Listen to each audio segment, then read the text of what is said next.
প্রশাসনের কড়া নিরাপত্তায় শনিবার ভোরে তেল আবিবে প্রবেশ করে আলোচিত সিরিবি বাসের দেহাবশেষ বহনকারী অ্যাম্বুলেন্স।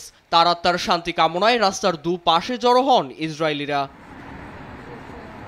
সিরিবি বাসের দেহাবশেষ সহ নতুন একটি কফিন আন্তর্জাতিক সংগঠন রেড ক্রসের হাতে হস্তান্তর করে ফিলিস্তিনি স্বাধীনতাকামী সংগঠন হামাস। তেল আবিবে পাঠানো দেহাবশেষটি শনাক্তের জন্য ভোরেই আনা হয় ফরেনসিক ইনস্টিটিউটে। সেখানে তৈরি হয় এক আবেগঘন পরিবেশের।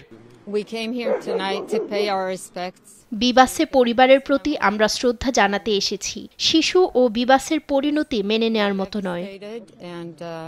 এদিকে সিরিবি বাস ও 2 শিশু গাজা উপত্যকায় ইসরায়েলি হামলায় নিহত হয় বলে দাবি হামাসের। এতে বর্তমান পরিস্থিতির জন্য প্রধানমন্ত্রী বেনিয়ামিন নেতানিয়াহুকে দুষছেন তেল আবিবের সাধারণ মানুষ।